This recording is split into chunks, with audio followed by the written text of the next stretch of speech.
Assalamualaikum warahmatullahi wabarakatuh.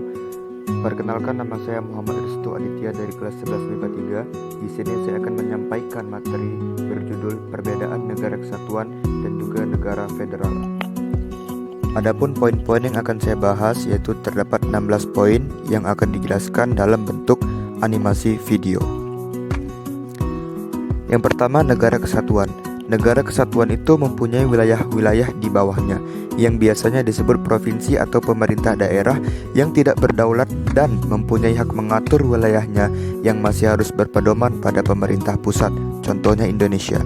Yang kedua adalah negara federal atau serikat, yaitu memiliki negara-negara bagian di bawahnya yang biasanya disebut negara bagian yang meskipun tidak berdaulat penuh mempunyai hak yang sangat besar dan tidak dipengaruhi kebijakannya oleh pusat, contohnya Amerika. Nah, kemudian negara kesatuan itu undang-undang yang diberlakukan di wilayah pemerintah daerah adalah undang-undang dari pusat. Pemerintah daerah dapat mengeluarkan peraturan yang mendukung kebijakan pusat. Peraturan tersebut disebut peraturan daerah. Sedangkan negara federal mempunyai hak of your constituent, yaitu hak untuk membuat undang-undangnya sendiri tanpa terikat dengan pemerintah pusat. Yang terpenting, undang-undang tersebut masih sesuai dengan konstitusi yang mendasari negara. Kemudian hubungan struktural. Negara kesatuan. Pada negara kesatuan, pemerintah pusat lebih tinggi kedudukannya daripada pemerintah daerah. Nah, di Indonesia sendiri, pemerintah ini berurutan, mulai dari pemerintah pusat yang berkedudukan di ibu kota negara, provinsi, kabupaten atau wali kota, kecamatan, sampai pemerintah desa. Sedangkan negara federal, hubungan struktural negara bagian dengan pemerintah pusatnya adalah sejajar. Tidak ada yang lebih tinggi selama masih berpegang kepada konstitusi. Akibatnya pemerintah pusat tidak dapat mencampuri urusan negara bagian. Kekuasaan pemerintah pusat. Negara kesatuan, wewenang pemerintah pusat dan daerah saling tergantung satu sama lain. Kebijakan dan undang-undang yang dibuat pemerintah pusat harus sejalan dengan pemerintah daerah. Begitu pula sebaliknya, apabila daerah ingin melakukan hubungan luar negeri, maka UU yang berlaku adalah UU pusat.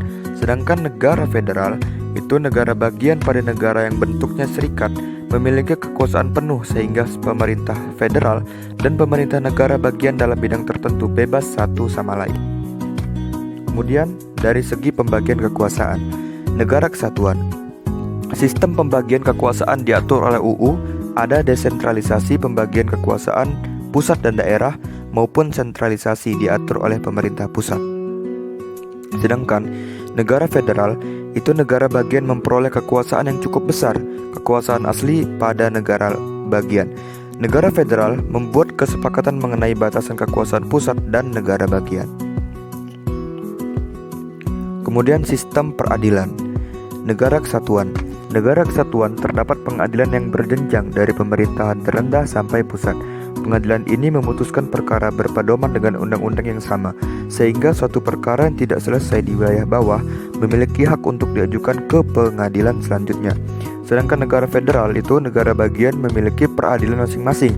Negara federal didirikan mahkamah tertinggi yang bertugas menerjemahkan perundang-undangan yang dibuat oleh negara bagian. Mahkamah ini juga bertugas menyelesaikan konflik antar negara federal terkait dengan undang-undang tersebut. Konsep pembentukan negara. Negara kesatuan. Negara kesatuan merupakan kumpulan yang menjadi satu, kemudian dibagi menjadi beberapa wilayah, provinsi atau daerah atau pulau agar mudah pengaturannya. Kemudian negara federal itu negara bagian yang biasanya terdiri dari negara-negara yang sebelumnya telah berdiri sendiri kemudian digabung menjadi negara federal. Konstitusi negara. Pada negara kesatuan, itu peran konstitusi dalam negara demokrasi bagi negara kesatuan adalah hal yang sangat mengikat. Semua penyelenggaraan negara pusat atau daerah harus berpegang teguh pada konstitusi. Sedangkan negara federal, itu konstitusi bagi negara bagian adalah hukum atau peraturan yang tidak mengikat. Selama tidak bertentangan, konstitusi tidak perlu dilaksanakan secara menyeluruh. Sistem pemerintahan negara kesatuan. Sistem pemerintahan negara kesatuan mengikuti sistem pemerintahan presidensial. Sistem ini memberikan kekuasaan eksekutif kepada presiden sebagai kepala negara dan dibantu oleh para menteri. Sedangkan negara federal umumnya adalah parlementer yang menganut ciri-ciri demokrasi liberal, sehingga meskipun presiden memiliki hak veto di beberapa negara, tetap parlemen yang mengatur kebijakan negara. Kemudian struktur negara. Negara Kesatuan. Negara kesatuan memiliki satu konstitusi atau UUD, satu kepala negara biasanya sekaligus kepala pemerintahan, satu dewan menteri, dan satu lembaga legislatif atau dewan perwakilan rakyat. Sedangkan untuk negara federal itu memiliki satu kepala negara dan memiliki kepala negara bagian, dan tiap negara bagian mempunyai dewan legislatif atau penyusun UU yang tidak berhubungan dengan pemerintah pusat. Kemudian yang ke-11 adalah kebijakan. Pemerintah daerah pada negara kesatuan merupakan perpanjangan tangan dari pemerintahan pusat, sehingga semua kebijakan, ideologi, politik, ekonomi, sosial, pertahanan, dan keamanan sama dengan pemerintah pusat. Peraturan perundangan yang berbeda tiap daerah lebih mengarah kepada kondisi alam dan sosial masyarakatnya, bukan hal-hal yang telah diatur negara. Negara bagian karena dapat membuat undang-undang yang berdiri sendiri terkadang mempunyai kebijakan yang berbeda dengan pemerintahannya. Kemudian yang ke-12, kedaulatan. Negara serikat berdaulat keluar. Di dalam negeri, tiap wilayahnya mempunyai hak mengatur dan menyelenggarakan pemerintahannya sendiri. Negara kesatuan mempunyai kedaulatan ke dalam dan keluar. Maksudnya itu apa? Pemerintah pusat berhak mengatur wilayah yang sesuai undang-undang yang berlaku, dan semua wilayah yang berada di wilayahnya berpedoman pada penyelenggaraan pemerintahan pusat. Selain itu, negara juga berdaulat keluar. Artinya sama dengan negara serikat, bahwa negara kesatuan adalah negara yang merdeka dan berhak mengatur negaranya sendiri tanpa ikut campur negara lain kecuali diminta. Kemudian lembaga-lembaga negara. Pada negara kesatuan, kekuasaan pemerintah tidak terpusat pada satu orang, yang menyebabkan kekuasaan tidak terbatas atau munculnya kediktatoran. Sedangkan negara serikat atau federal umumnya tidak memiliki legislatif, lembaga eksekutif, lembaga yudikatif. Karena apa? Menganut asas liberal dan sistem pemerintahan parlementer. Kekuasaan pemerintahan berada pada suara partai yang berkuasa atau suara partai mayoritas. Parlemen juga tidak mempunyai hak apapun terhadap segala kebijakan presiden. Yang ke-14 adalah tanggung jawab pemerintahan. Ketika terjadi masalah di negara, baik itu masalah ekonomi, sosial, budaya, pertahanan, dan keamanan, pada negara kesatuan, hal tersebut merupakan masalah bersama.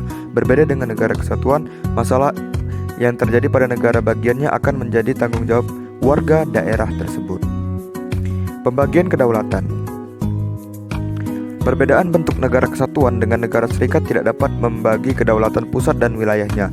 Meskipun masing-masing negara bagian tetap mengakui kedaulatan negara secara penuh, namun tiap negara bagian juga mempunyai kedaulatan sendiri.